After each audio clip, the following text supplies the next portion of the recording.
Good morning, good evening, good afternoon, and remember, context is everything. Media Network founder and CEO John Michael is reading another textbook cover to cover. Today, we're on Unit 1, Chapter 2 of this book from 1940. This is a 1940 copyright date American history textbook. Let's carry on where we left off. Yesterday was about Vikings before Columbus got there, and this one's about Christopher Columbus himself.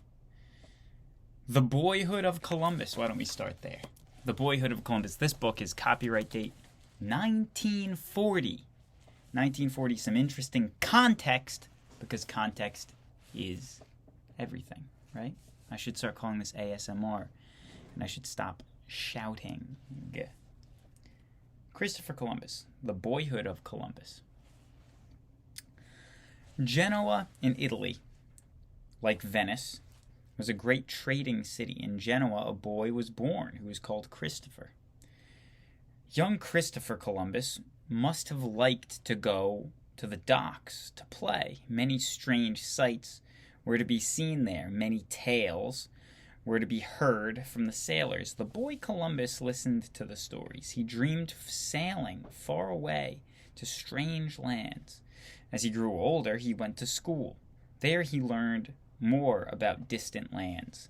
Geography was his favorite study. The Great Plan. New heading.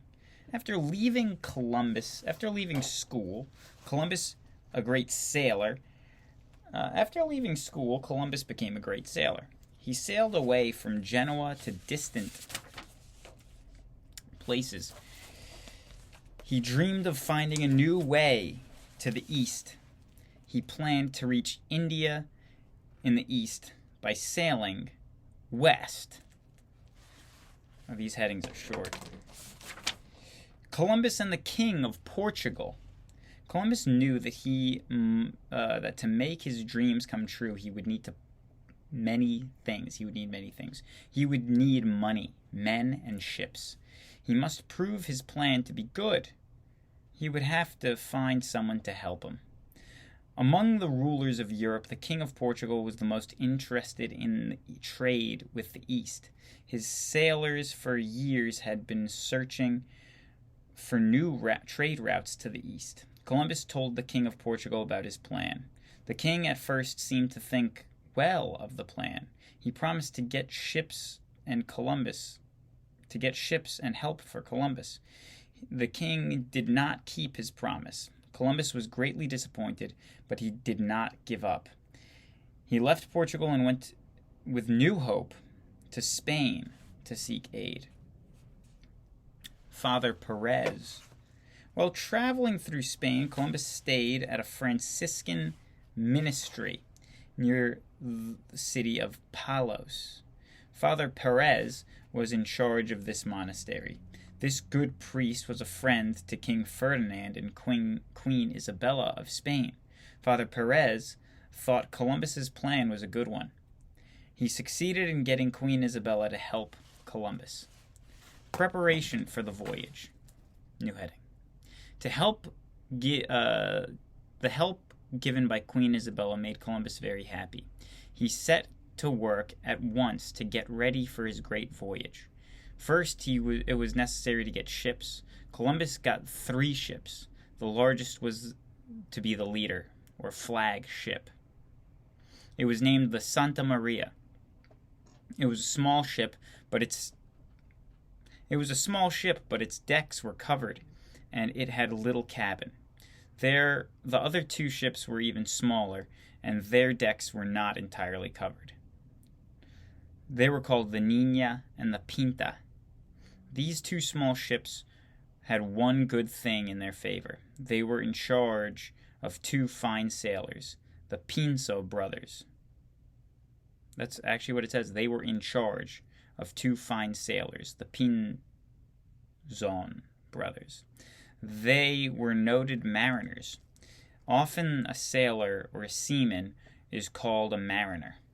After some delay, the Pinzon brothers were able to get crews for the Nina and the Pinta. The crews. Well, that's interesting. I didn't know about that part of it. Columbus was not a Spaniard. He was not well known. It was hard for him to get sailors for the Santa Maria. Not a man at the little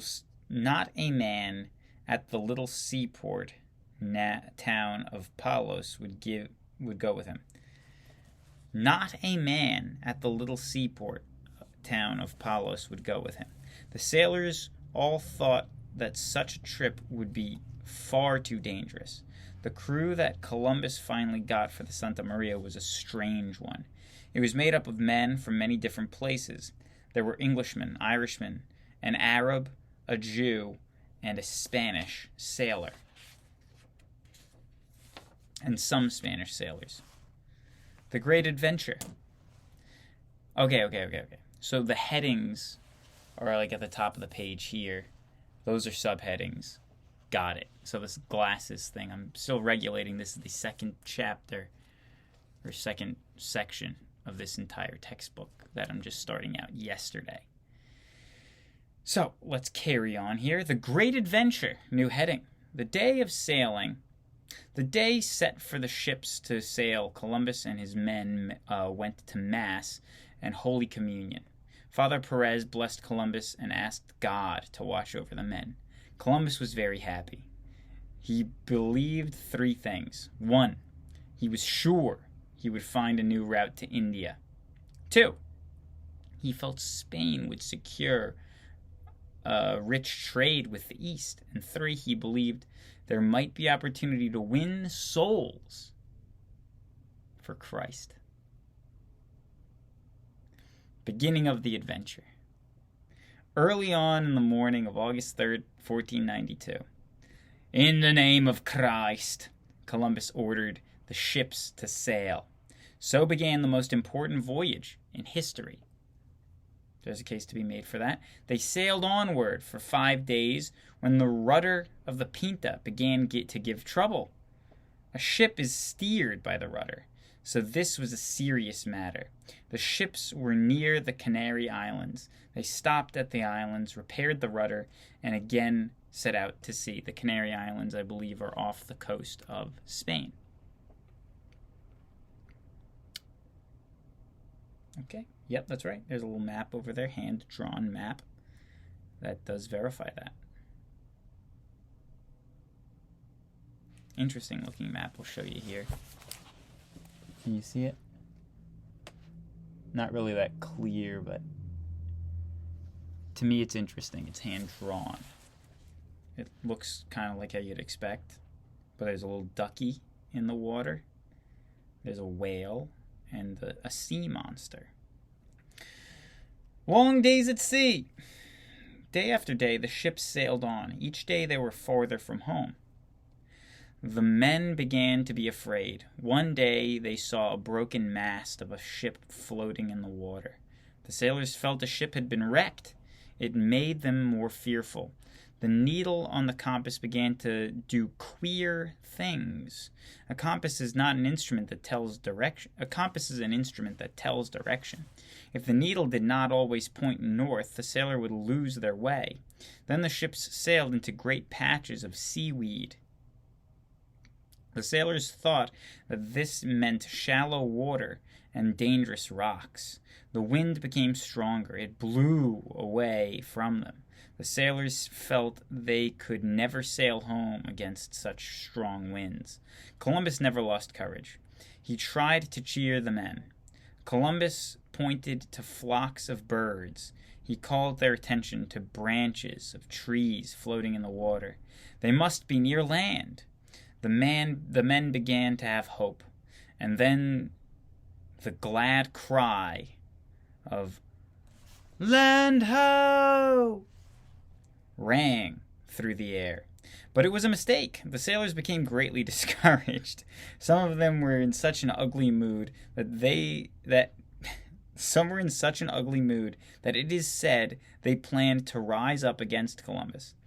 The men were growing desperate. This was on October 10th. It was more than 2 months since they had left Palos. Columbus was calm and brave. No matter what was said to him, his answer was, "Sail on." He quieted his men and promised them that they would soon see land. Columbus was sure that land would be reached. "Land! Land!" The sailors believed Columbus when he screamed those words. They began to work more cheerfully. The next day the men would pause in their work and look ahead every little while. They strained their eyes for sight of land. Excitement increased as the sun set and darkness came. Through the night Columbus kept watch. He searched far and wide and saw light far ahead. The hours of night wore on. At 2 o'clock, the joyful cry of "Land! Land!" broke forth. It was October 12th, 1492. Christopher Columbus had reached America, the New World. The landing. At daybreak, Columbus was ready to go ashore. He wore a suit of scarlet velvet, and at his side hung a beautiful sword. Columbus was the first member of the party to set upon the shore of the New World. When all the men had landed, the whole party knelt and offered thanks to God. Columbus bowed low and kissed the ground. Then he rose and took possession of the land in the name of King and Queen of Spain. He ordered a great cross built in thanksgiving for his safe journey. He called the place San Salvador. This means Holy Savior. The new land. The place where Columbus landed was an island. It may have been one of the Bahama Islands, which are near the eastern coast of North America. Columbus and his men began to explore the island and the waters nearby. He sighted a large island. This made him happy, and as he was then sure he had reached the east. The island was really the island of Cuba.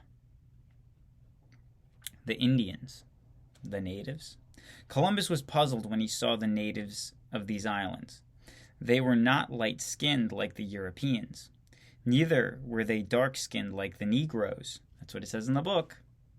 Books from 1940. They had copper-colored skin and wore little clothing.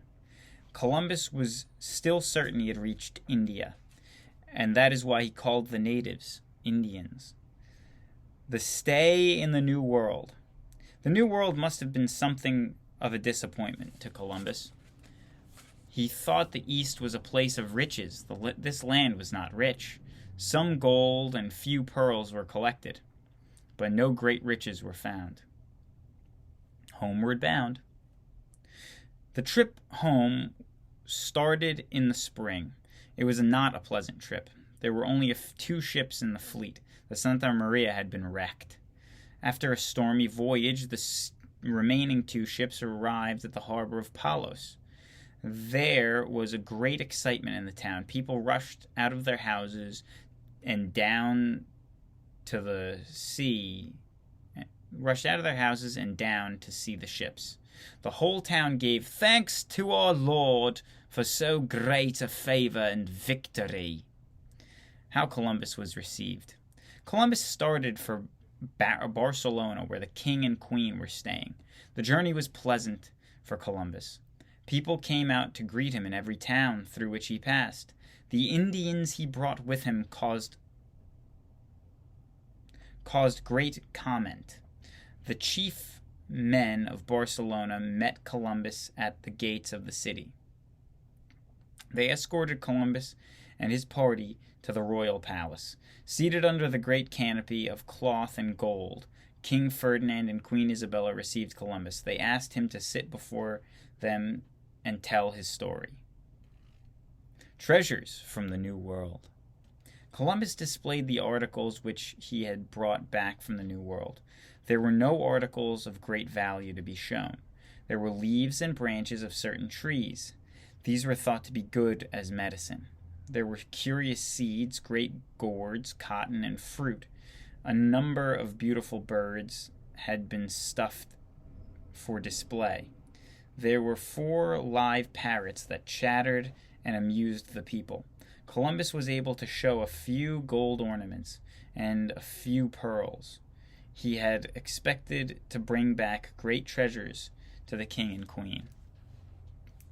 Why didn't they tell us the name of the natives that he brought with him? That would be interesting. If they actually were brought, wouldn't it be an interesting note of who they were?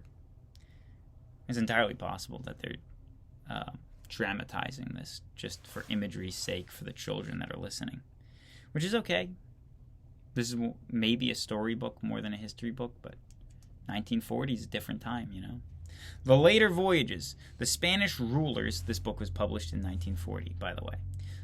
Copyright date 1940. Jeez, quit it. Why do you got to argue with me about this? It's splitting hairs. The words came from 1940. For goodness sake. The later voyages. The Spanish rulers were eager to learn about the lands reached by Columbus. They wished to begin trade at once. A second voyage was planned. Columbus returned to the New World. He still thought he was trading in India. He set about exploring and trading with the Indians. He collected some gold, but no great riches were found. After a stay of 2 years, he returned home. 2 years. A supposed failure. There was no royal welcome this time. The people could not understand why he did not bring back great riches. They were disappointed. His enemies began to make fun of Columbus. They called him the Admiral of the Mosquito Land. Queen Isabella remained his friend.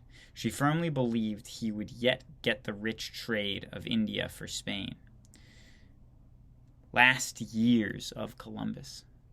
Twice again Columbus returned to the land he had discovered. He made 4 voyages, but no riches were found. Each time he was met with disappointment. The good Queen Isabella died then. Columbus lost a good and loyal friend.